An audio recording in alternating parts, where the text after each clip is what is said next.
ये देखो, आज भी खाना नहीं बनाया इस बहू ने। मैं तो अब इस बहू से परेशान हो चुकी हूँ। इसे तो बिल्कुल शर्म ही नहीं आती है। एक हफ्ता हो गया इसे अपने कमरे में बिस्तर पर लेटी हुई है, घर का कोई काम नहीं करती है। इसे तो मैं आज अच्छे से बताती हूँ।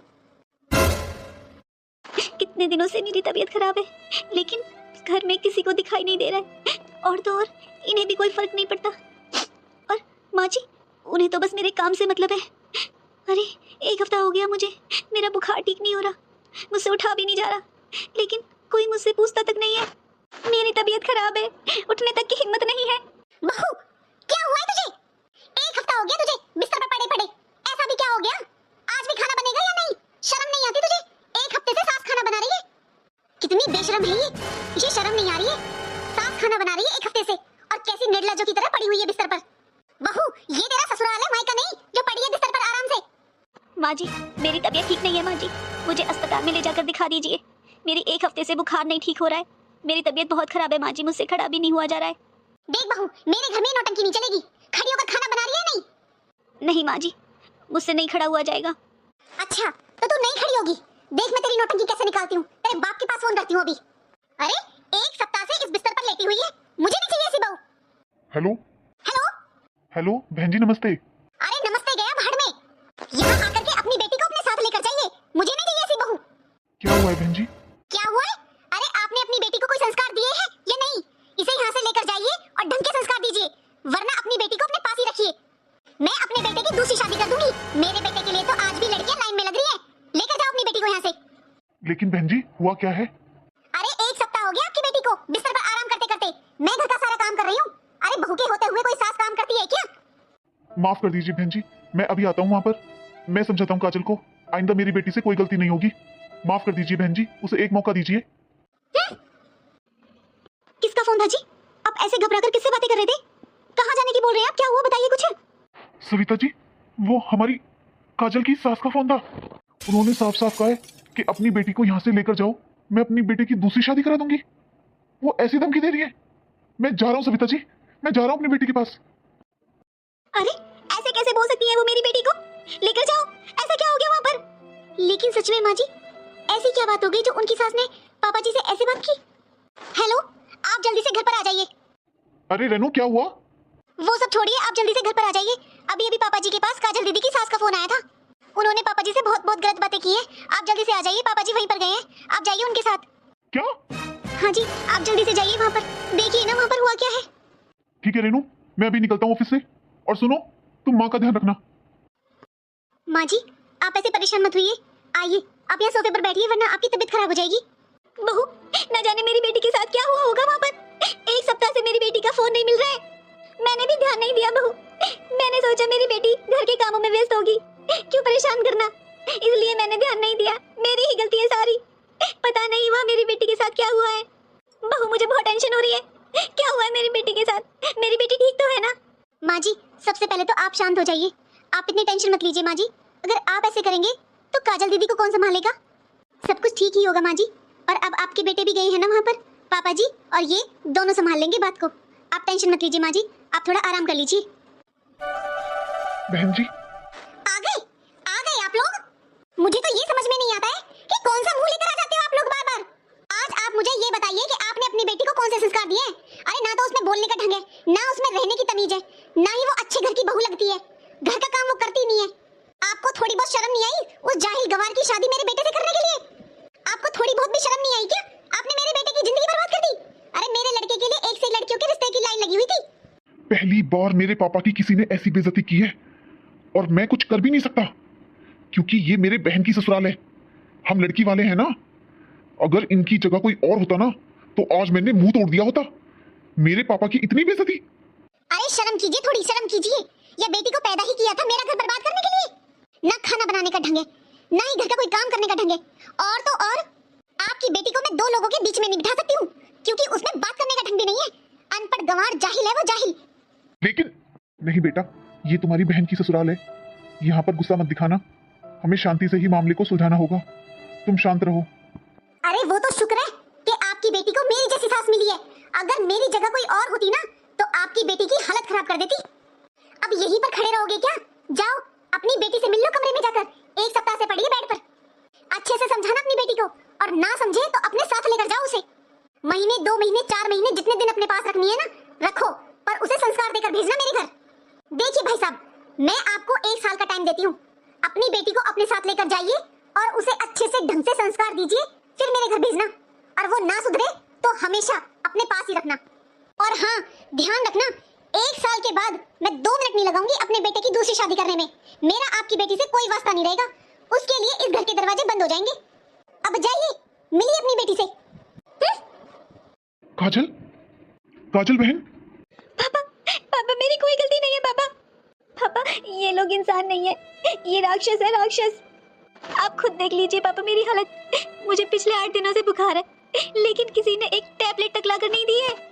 पिछले 3 दिनों से तो मैंने कुछ खाया भी नहीं है पापा, और किसी ने मुझसे पूछा भी नहीं। और माँ जी फिर भी काम काम काम के लिए झगड़ा कर रही है मुझसे। एक बार भी किसी ने ये नहीं देखा कि मैंने पिछले 3 दिनों से कुछ नहीं खाया है। यहाँ किसी को भी कोई फर्क नहीं पड़ता पापा। और दामाद जी बेटा? नहीं पापा, आपके दामाद जी, उन्हें तो बिल्कुल भी कोई फर्क नहीं पड़ता। वो तो अपने परिवार की बातों में ही रहते हैं। अब तो ऐसे लगता है कि वो भी मुझसे छुटकारा चाहते हैं पापा। किसी को कोई फर्क नहीं पड़ता है पापा, उनकी पत्नी जिए या मरे, किसी को कोई फर्क नहीं पड़ता है। बस सबको मुझसे काम चाहिए। मैं दिन भर काम करती रहूं तो बस सब ठीक है, लेकिन मैं अब 1 हफ्ते से बीमार हूँ। मैंने काम नहीं किया तो मैं इतनी बुरी हो गई पापा कि माँ जी ने आपको बुला लिया। मैं अब यहाँ नहीं रहूंगी पापा। अगर यहाँ रहूंगी तो मैं मर जाऊंगी पापा। मुझे अपने साथ ले चलिए पापा, मैं यहाँ नहीं रहूंगी अब। हाँ बेटा, तेरी ऐसी हालत मुझसे भी नहीं देखी जा रही है। मैं तुझे ले जाऊं बेटा, लेकिन तू अपने मायके में कितने दिन रहेगी? 1 दिन, 2 दिन, 1 महीना, 6 महीना, फिर तुझे यहीं पर आना है बेटा, क्योंकि यही तेरी ससुराल है। तुम्हें बेटा यहाँ पर एडजस्ट करना ही होगा, क्योंकि जो मैं देख रहा हूँ ना, तुम नहीं, तुम्हारे ससुराल वाले अभी बहुत गुस्से में है बेटा। अगर मैं तुम्हें यहाँ से लेकर गया तो वो कुछ भी कर सकते हैं। अगर दामाद जी ने तुम्हें तलाक दे दिया तो तुम्हारी जिंदगी नरक बन जाएगी बेटा। पापा, इससे ज्यादा नरक जिंदगी और क्या होगी किसी की? आपको दिखाई नहीं दे रहा है काजल की कैसी हालत हो रही है? अरे ये लोग इंसान नहीं है, राक्षस है, राक्षस। मेरी बहन इनके साथ नहीं रहेगी। लेकर चलो काजल को। बेटा, तुम नई उम्र के बच्चे हो, तुम्हें कुछ नहीं पता।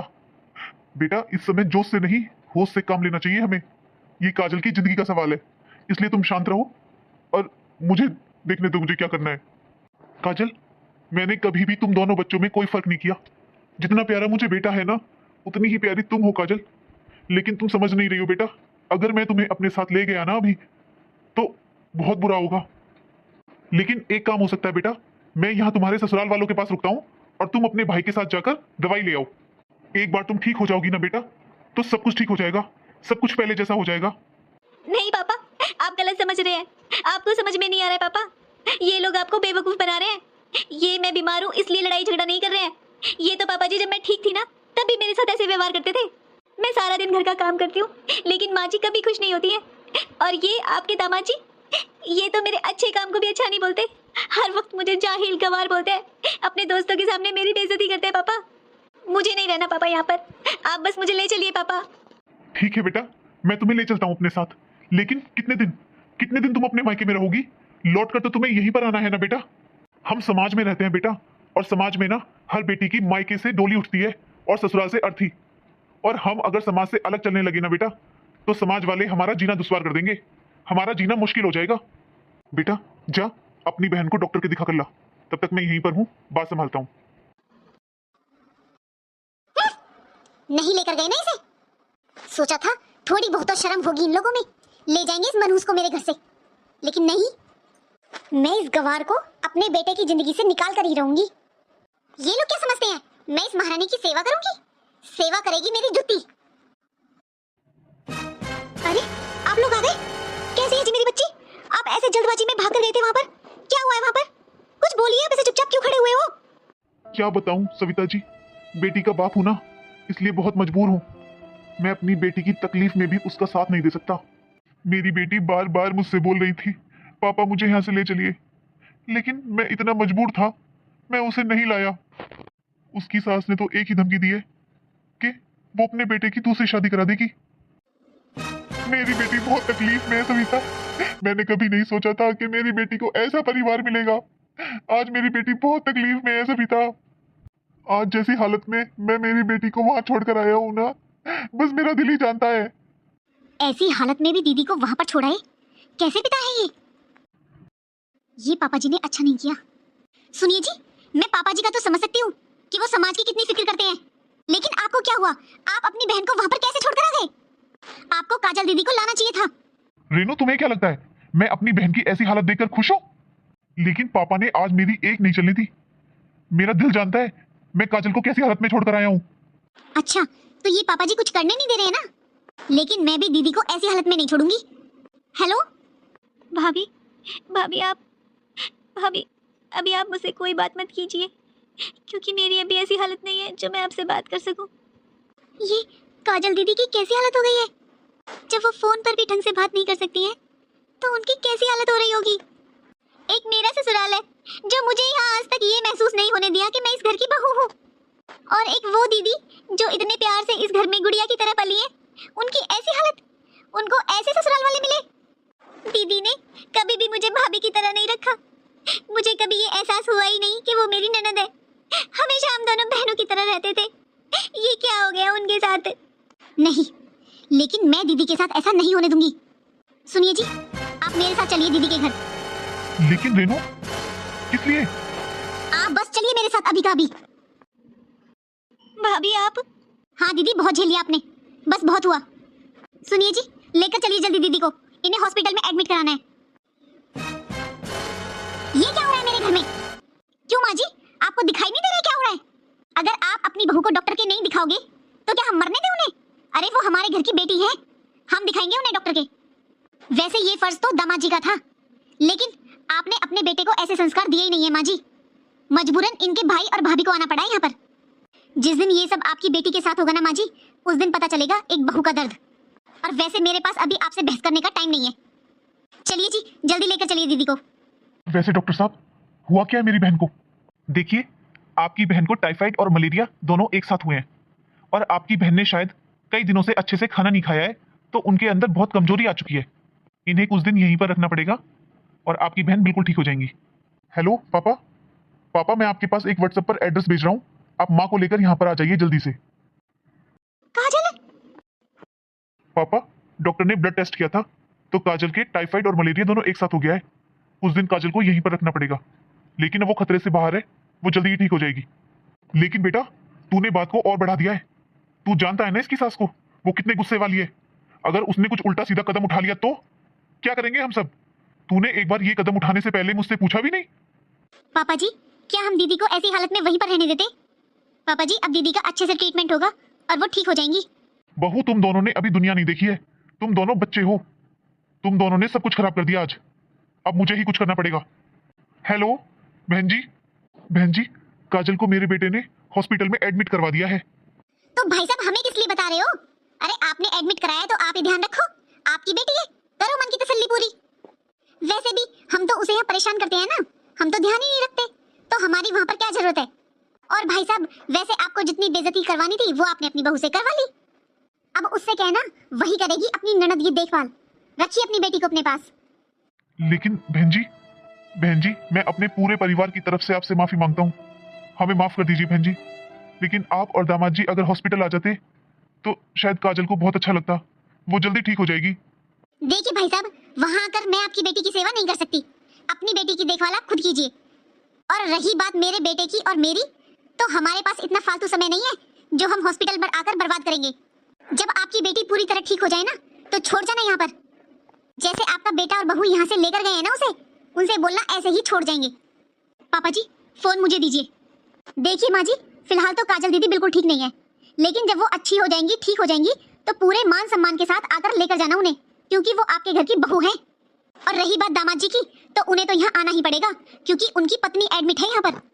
बहू, अब तुम बहुत ज्यादा बोलने लगी हो। अरे इतना बोलना शोभा नहीं देता, वो काजल की सास है, लड़के वाले हैं वो। अगर दामाद जी नाराज हो गए तो? सुना तूने क्या कह रहे हैं तेरे ससुर जी? मेरा बेटा दामाद है उस घर का, दामाद भगवान होते हैं, भगवान। हाँ माँ जी, आपने ये बात तो बिल्कुल सही कही है कि दामाद जी भगवान का रूप होते हैं। आपके बेटे हमारे घर की बेटी को ब्याह कर लेकर गए हैं अपने घर, तो हमारी बेटी की इज्जत और मान मर्यादा रखने का फर्ज दामाद जी का बनता है। उनकी पत्नी एक सप्ताह से बीमार है, उसे क्या हुआ है उन्होंने पूछना भी जरूरी नहीं समझा। अरे उन्हें एक टैबलेट तक लाकर नहीं दी, ऐसे संस्कार दिए आपने अपने बेटे को। ऐसे दामाद जी को तो कोई भगवान नहीं कहता माँ जी।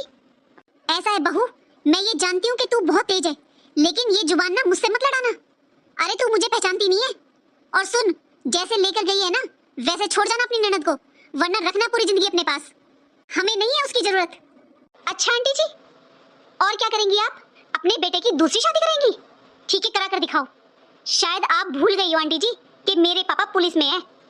मुझे अपने पापा के पास बस एक फोन करने की जरूरत है, फिर आप जानती हैं ना आपके पूरे परिवार के साथ क्या होगा। आंटी जी, पापा जी कोर्ट और कचहरी के चक्कर में नहीं पड़ना चाहते थे, इसलिए वो आपकी इतनी बातें सुन रहे थे और आपसे कुछ नहीं कहा। पापा जी को डर लगता है इन सब चीजों से, मुझे नहीं। लेकिन मुझे तो घर से बाहर जाने की भी जरूरत नहीं पड़ेगी, बस मुझे अपने पापा के पास एक फोन मिलाने की देर है। फिर देखो आप कैसे करती हो अपने बेटे की दूसरी शादी। क्या हुआ आंटी जी, आपकी आवाज नहीं आ रही है? अभी फोन कटा नहीं है और आप सुन रहे हो तो सुनो। अभी दीदी ठीक नहीं है और जब ठीक हो जाएंगी ना तो पूरे मान और सम्मान के साथ इन्हें लेने आना। Hello hello hello. मैं तो भूल ही गई थी कि इस रेनू के पापा पुलिस में हैं और उनकी बहुत जान पहचान है। ये तो मुझे और मेरे पूरे परिवार को जेल में डलवा देगी, क्योंकि इसके पापा की बहुत जान पहचान है। अरे कैसे भूल गई मैं। ऐसा करती हूँ, मैं आज पूरे परिवार के साथ हॉस्पिटल चली जाती हूँ। और काजल के पापा तो बहुत शरीफ हैं, वही समझा सकते हैं इस रेनू को। ये तो बहुत तेज निकली।